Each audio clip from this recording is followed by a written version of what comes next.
구약성경에서 봅니다. 구약성경 열왕기하 22장 8절로 11절 말씀입니다. 봉독합니다. 대제사장 hil기야가 서기관 사반에게 이르되 내가 야훼의 전에서 율법책을 발견하였노라 하고 그 책을 사반에게 주니 사반이 읽으니라. 서기관 사반이 왕에게 돌아가서 복명하여 가로되 왕의 신복들이 전에 있던 돈을 쏟아 야훼의 전 역사 감독자의 손에 붙였나이다 하고 또 왕이 구하여 가로되 제사장 hil기야가 네게 책을 주도이다 하고 왕이 앞에서 읽음에 왕이 율법책의 말을 듣자 곧 그 옷을 찢으니라. 아멘. 아멘.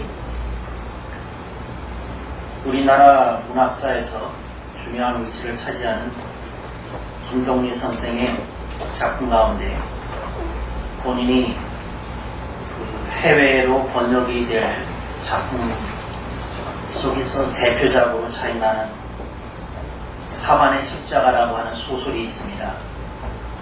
그 소설이 1957년에 문학계에 상제되었는데 그 전에 한 2년 동안 현대문학지에 사반의 십자가가 연재되었습니다. 김동리 선생은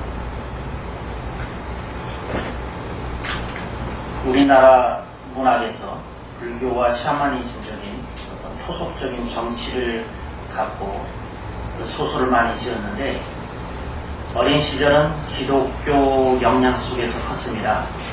미션 스쿨도 다녔고요. 교회도 다녔고 그러다가 문학에 점차 빠져들면서 한국적인 가치 그리고 한국 문화가 갖는 다중요성 이런 것에 점차 심취하게 되면서 기독교적인 그 어떤 것으로부터 일탈을 일생을 통해서 시도하게 됩니다. 그러면서 그 기독교적인 자신의 경험 속에서 그 사반의 십자가라고 하는 것을 쓰게 되는데 그 주인공 사반은 십자가상에서 두 강도가 달렸었는데 왼쪽 강도, 오른쪽 강도 오른쪽 강도는 구원받은 강도로 일반적으로 알려져 있고 왼쪽 강도는 일반적으로 하나님을 저주하고 예수 그리스도를 저주하면서 끝까지 예수를 부인하고 죽었던 그런 사람입니다. 그런데 그 사람에게다 이름을 붙여줍니다. 그 이름이 그 사반입니다. 근데 제가 그 사반의 십자가를 들으면서 이런 생각을 했어요. 했을 때 이거 어디서 들었는데 그래서 사반이라는 이 단어 하나 찾으려고 성경을 몇 차례 봤는지 몰라요. 그래서 제가 또 머리가 있으니까 그 네 책을 그냥 이잡듯이 주셨어요. 그러니까 열왕기 상하 그 다음에 역대기 상하를 막 주시는데 한참 헤매다가 사반이라는 단어가 나와서 봤던 기억이 납니다. 근데 그때 제가 이런 생각을 했어요. 참 이상하다. 성경에 나타난 사반은 훌륭한 인물인데 왜 나쁜 인물에다가 예수 그리스도를 부인하는 그런 인물에다가 사반이라고 하는 이름을 붙였을까 생각을 하면서 천국에서 사반이 사반의 십자가라는 작품이 되게 기분 나빠할 것 같다 그런 생각을 개인적으로 했던 일이 있습니다. 나중에 신학교 가가지고 사반의 뜻이 무엇인가 찾아보니까 짐승의 이름이더라고요. 너구리 혹은 오소리 아직 학자들이 결정이 안 났어요. 이게 너구리인지 오소리인지. 그래서 너구리라는 사람이 반, 오소리라는 사람이 반. 그래서 사반의 뜻은 너구리일 수도 있고 오소리일 수도 있는 그런 짐승의 이름입니다. 사반. 아마도 그 김동리 선생은 너구리와 오소리라는 뜻에서 사반이라고 하는 이름을 취했던 것이 아닌가 싶습니다. 오늘 본문에 나오는 사건은 이런 겁니다. 이스라엘 민족이 굉장히 신앙이 떨어지고 부패하고 사회 전반적인 혼란이 있었을 때 남조 유다의 왕 요시아가 일어납니다. 요시아는 종교개혁을 했던 아주 훌륭한 성군이었습니다. 우리나라로 치면 영조나 정조에 견줄만한 훌륭한 왕이었는데 그가 국가의 재정을 투입해서 하나님의 성전을 수리합니다. 대대적인 요즘으로 말하면 리노베이션 공사를 하게 합니다. 성전의 모든 것을 뜯어내고 새롭게 하고 단장을 하게 하는데 그 과정 속에서 총 감독을 하고 있던 대제사장 힐기야가 하나님의 성전에서 예루살렘 성전에서 율법책을 찾아냅니다. 그래서 그 율법책을 그 국가의 재정을 맡고 있던 사람이 오늘 본문의 주인공이 되는 사반인데 사반이 공사에 필요한 모든 국가 재정을 공급해주고 있었습니다. 결제해주고 있었습니다. 그랬더니 힐기야가 하나님의 성전에서 이런 귀한 책이 발견되었습니다. 그러고 줍니다. 오늘 본문 말씀의 8절입니다.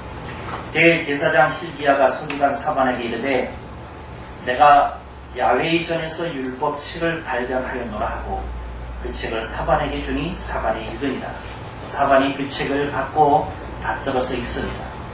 서기관이라고 하는 직책은 여러 가지 직책을 감당하고 있는데 그 중에 하나는 하나님의 말씀인 성경을 카피하는 그대로 베껴 써서 그 책을 만들어내는 그런 역할도 하고 있었습니다. 그래서 사반이 그것을 읽어보고 자신의 마음속에 그 하나님의 말씀을 바로 새기게 됩니다.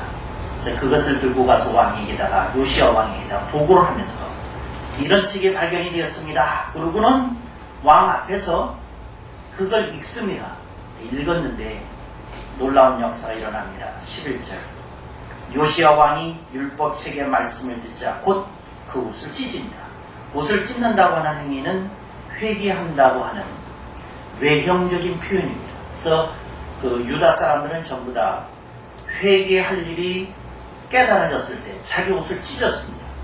그 당시 옷은 그 가격이 상당히 나갔거든요. 근데 그 옷을 찢는다는 얘기는 뭐냐면 내가 정말 이렇게 비참한 영적인 상태에 있는 것을 깨달았다. 옷을 찢는다고 하는 것은 다시는 이런 죄를 짓지 말아야 되겠다는 결단의 표시입니다. 옷을 찢습니다. 오늘 말씀의 제목을 주목해 주십시오. 사반의 불봉독입니다. 이게 무슨 말인고 하니 사반이 성경을 읽을 때 요시야 왕의 가슴이 뜨거워졌습니다. 새로워졌습니다.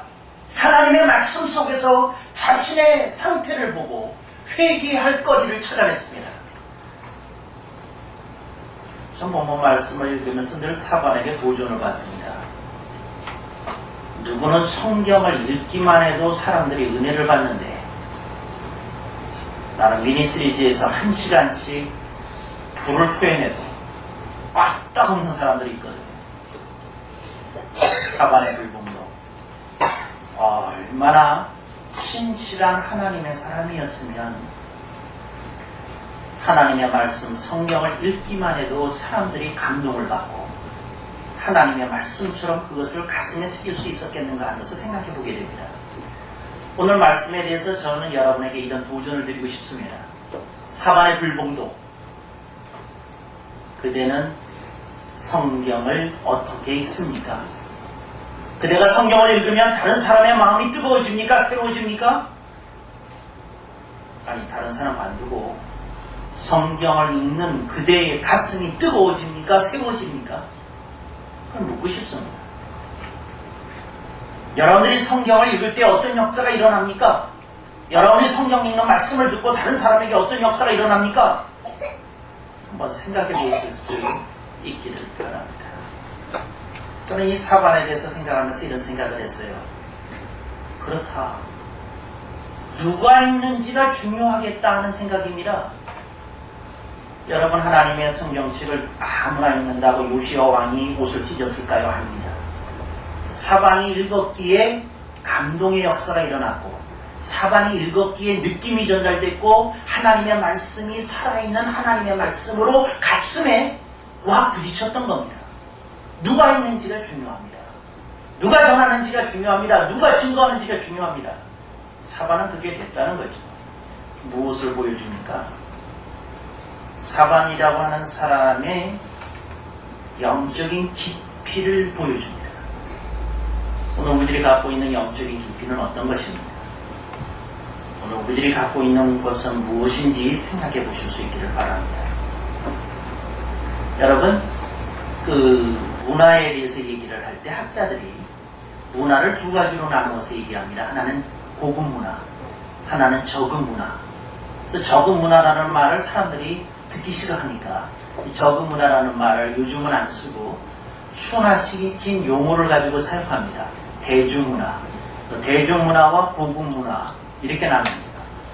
그런데 이 대중문화와 고급 문화를 나누는데 여러분, 전 세계의 대중문화의 흐름이 한 단어로 요약이 될 수 있습니다.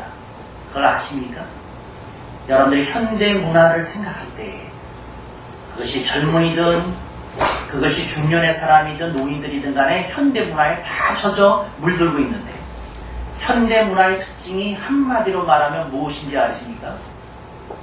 여러분들이 현대문화의 특징에 대해서 한번 생각해 보실 수 있기를 바랍니다. 저는 현대문화의 특징, 그 중에서도 대중문화의 특징은 경박이라고 생각합니다. 더 다른 단어가 필요 없어요. 경박입니다.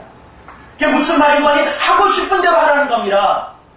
하고 싶은 대로, 느끼고 싶은 대로 하라는 겁니다. 몸만 하고 싶은 대로, 느끼고 싶은 대로 하라는 게 아니고 말도 그렇게 하라는 겁니다. 옷 입는 것도 그렇게 하라는 겁니다. 무엇이든지 간에 하고 싶은 대로, 느끼고 싶은 대로 하라는 겁니다. 그래서 요즘은 그것이 너무 심화되다 못해 점차적으로 경박의 수준을 넘어가고 있습니다. 어떤 수준인가요? 경박 바로 밑에 있는 수준입니다. 천박입니다. 어떤 것이 천한 것인지 몰라요. 근데 그것이 자랑인 줄 알고 그것이 문화의 대세라고 사람들이 내세우더라는 것이지요. 내세우더라는 거죠. 저는 사람을 관찰하다가 어떻게 보지 못할 거 많이 있습니다. 지난번에는 길거리 지나가는데 잘못, 이야, 그 참 희한하다 그랬어요. 그러니까 다시 생각을 하기를 설마 그래서 따라갔네. 앞에 어떤 처녀가 길을 걸어가고 있었는데 엉덩이 뒤에다가 단추를 하나 붙였더라고요. 반짝거리더라고. 그런데 이렇게 보니까 단추가 아닐 수도 있다는 생각이 들더라고요. 설마 하고 가까이 가서, 많이 가까이 가지 않았어요. 가까이 가서 보니까 엉덩이에다가 구멍을 냈더라고요. 그러니까 뭐 허벅지만 보일 건 뭐 있냐. 엉덩이도 구경시켜주자고 엉덩이 찢어놨고. 근데 내가 가까이 가서 본 거는 뭘 보냐면 저거 일부러 그런 것일까 그렇지 않으면 오늘 어디서 찍혔을까 봤더니 이쁘게 만들어 놨더라고요. 털도 이렇게 나오게. 제가 알았어요. 1시간은 공을 들였겠다.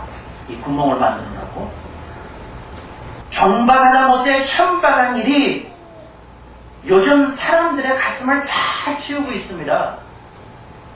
요즘 젊은이들은 말 가운데 욕설 적당하게 몇 군데 섞지 않으면 말이 안 되는 것처럼 그렇게 얘기하는데요.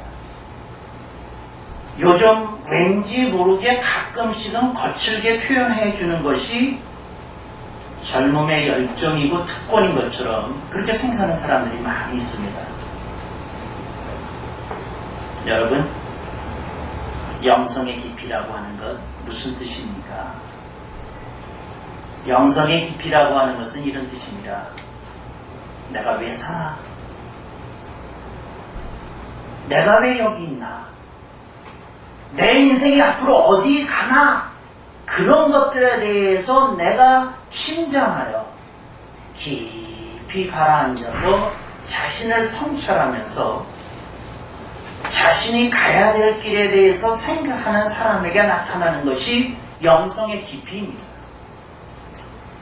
많은 이들이 영성의 깊이를 추구하지 아니하고 경박하고 천박한 문화 속에서 자신을 물들게 하는 것이야말로 세상에 뒤떨어지지 아니하고 세상에서 소외당하지 아니하고 자신이 앞서가는 길이라고 생각하는 이 세태 속에서 여러분은 어떤 모습으로 오늘 현재를 살고 계신지를 살펴보실 수 있기를 바랍니다.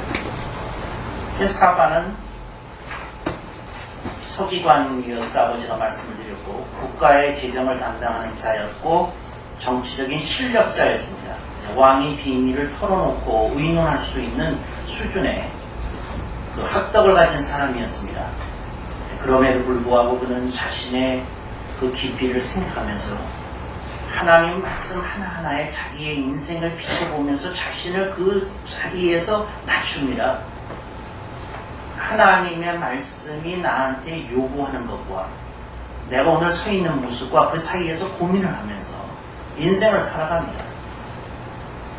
여러분들은 무엇을 고민하고 살아가십니까? 돈을 걱정하십니까? 사람을 걱정하십니까? 일을 걱정하십니까? 건강을 걱정하십니까? 그 인간의 4대 고민이라고 합니다. 돈을 걱정하고 사람을 걱정하고 일을 걱정하고 건강을 걱정해요. 이걸 사람의 4대 고민이라고 그러는데 거기에 늘 빠져서만 살면 여러분들의 가슴 속에 깊이가 생기지 않습니다. 사방과 같은 깊이가 생기게 되려고 하면 여러분 속으로 좀 들어가서야 됩니다. 내가 잠시 멈춰서서 내 인생의 흐름이 어디로 가는지 살펴야 되겠다 하는 생각이 잠시 들어야 됩니다. 어떤 연예인이 공연 중에 쓰러졌어요. 그랬는데 그 드라마에 출연 중이었는데 그 드라마 갑자기 대본을 다 바꿔가지고 스토리를 바꾸고 그러고 쓰러졌어요. 병원에 입원을 했는데 한 2달 입원해야 된다고 2달 입원했어요. 그러고 나서 이제 건강을 회복하기 위해서 재활 프로그램을 갔는데 악착 같았더라고요. 본인의 얘기 들어보니까 하여튼 악착 같았더라고요. 건강을 회복했어요. 그래서 다시 연예계 활동을 하는데 전에 못지않게 왕성한 활동을 보여주고 있어요. 그래서 자기 자랑을 하더라고요. 그 건강비법 어쩌고저쩌고 하면서 얘기해요. 제가 그 사람 가만히 얼굴을 쳐다보고 있었어요. 드라마 그 프로그램 내내 그 사람 얼굴만 보고 있었거든요. 그래서 제가 가슴에 느껴지는 게 있었어요. 뭐가 느껴지고 있느냐면 과로로 연애 활동을 하다 쓰러져서 다시 재활을 해서 다시 건강을 회복을 하고 이 활발한 연애 활동을 벌이고 있는데 그 사람이 배운 게 아무것도 없어요. 그러니까 전과 후가 똑같아 사는 방식이. 달라진 게 있다면 술, 담배 끊었다는 거. 건강 챙겨야 되니까. 달라진 게 있다면 그전과 달리 매일같이 운동을 한다는 거. 그거 빼고는 그 사람의 영적인 상태가 그 전과 별로 다르지 않다는 느낌이 저한테 강렬하게 오더라고요. 하하, 사람이 어려운 일을 당해도 배우지 않는다고 하더니 건강만 조심할 줄 알았지 영적인 깊이가 생기지 아니하였구나 하는 것을 느끼게 됩니다. 여러분의 삶 속에 기회가 왔을 때 무엇을 하시겠습니까? 여러분의 삶 속에 기회가 왔을 때 무엇을 하겠습니까? 그걸 묻고 싶습니다. 이 얘기를 하려는 거예요. 본문 말씀을 보면. 이승엽 선수가 시즌 마지막 게임에 타석에 들어섰어요. 이제 오늘 지나면 몇 년 후가 될지 안 될지 그러는데 사실상 마지막 게임이에요. 왜 마지막 게임이냐면 금년 마치고 메이저리그 갈 생각하니까 마지막 게임이에요. 홈런 55개 때리고 마지막 한 번 더 때려야 돼요. 그래서 아시아 신기록을 수립해야 돼요. 자기 인생의 중요한 모멘트가 됐어요. 타석에 들어섰어요. 휘둘렀어요. 56호가 쳐졌어요. 근데 요 말 하고 싶어요. 그런 걸 적시타라고 그러거든요. 꼭 터져야 될 때 터져줬어요. 적시타예요. 꼭 터져야 되었을 때 터져줬어요. 적시 적시타를 쳐내는 게 뭐라고 생각하십니까? 그게 실력입니다.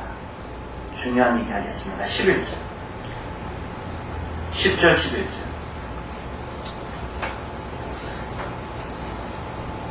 왕의 앞에서 사방이 율법책을 읽으며 성경책을 읽으며 요시야 왕이 율법 세계말을 듣자 말씀을 듣자 곧 자신의 옷을 찢으니라. 적시타예요.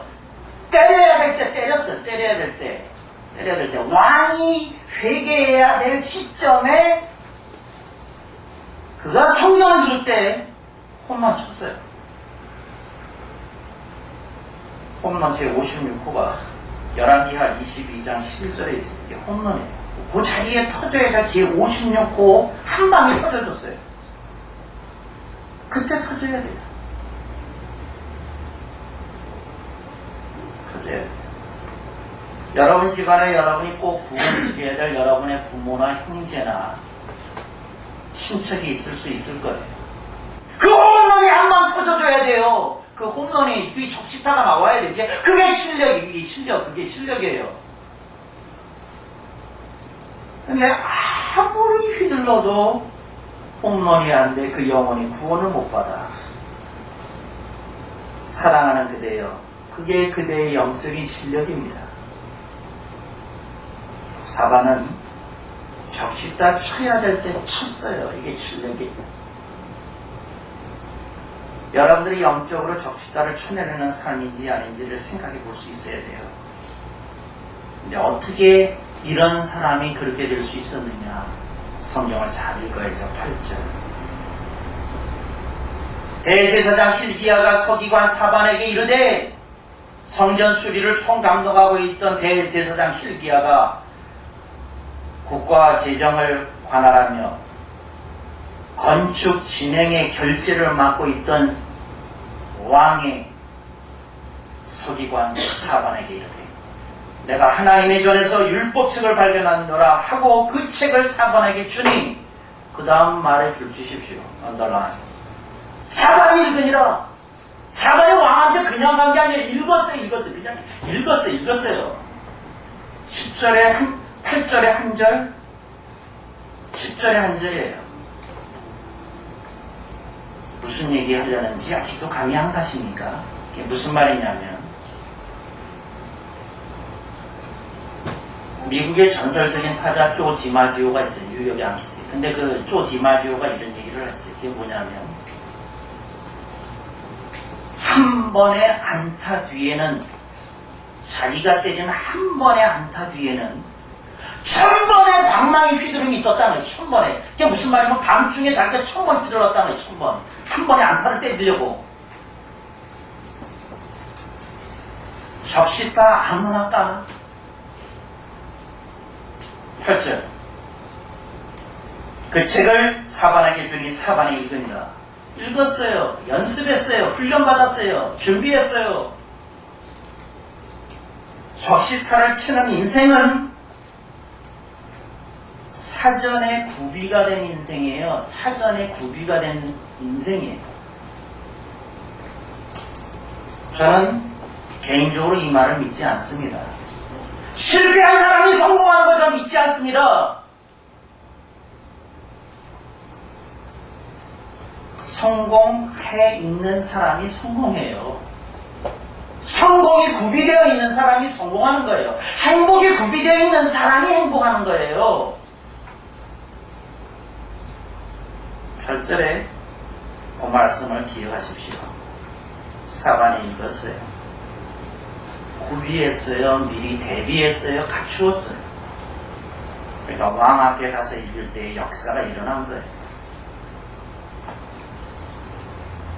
여러분의 삶 속에 어떤 중요한 고비에 믿음이 발동하지 않아요.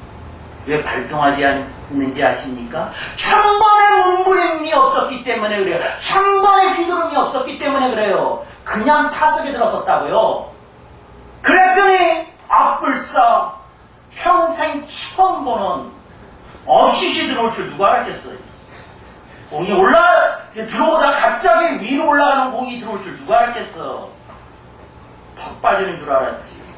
코뼈 부러지는 줄 알았지. 준비를 했어야지. 준비를 했어야. 사반이 그냥 가만히 있었는데 책을 들고 있었다. 그랬더니 요시야 왕한테 갔다. 읽었다. 그랬더니 하나님께서 하늘에서 불을 내려가지고 요시야 왕이 은혜를 받았다.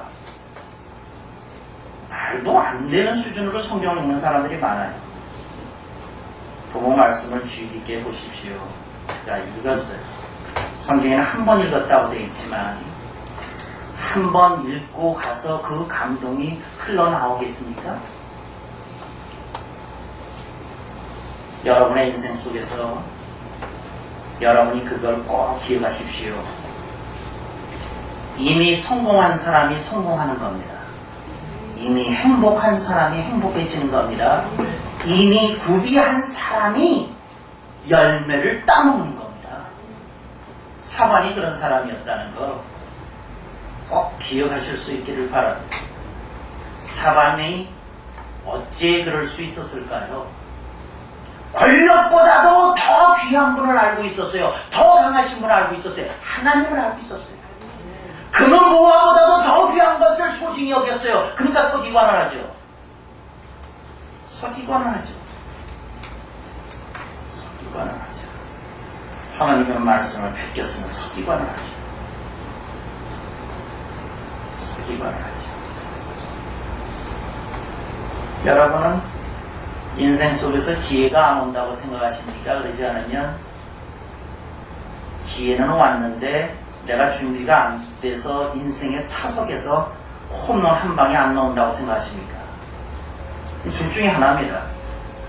여러분이 굉장히 훌륭한 타자인데도 운이 없어서 적시타를 못 때려든지 그러지 않으면 여러분이 준비된 구비된 타자가 아니기 때문에 여러분 인생에 여러분을 향하여 도전이라는 기회가 왔을 때 그것을 맞받아치지 못하든지 둘 중에 하나입니다. 자신의 인생을 어떻게 보십니까? 저는 여러분에게 본문 말씀을 통해서 이렇게 도전하고 싶습니다. 구비하십시오. 대비하십시오. 갖추십시오. 인생의 기회는 매번 오고 있습니다. 그래서 그대가 때리는 홈런치 57호를 보고 싶습니다. 이승엽은 56호 때리고 여러분 57호 때리셔서 정말 귀한 하나님의 음성을 송축하시길 주님의 이름으로 축원합니다. 말씀을 생각하시면서 478장 부릅니다.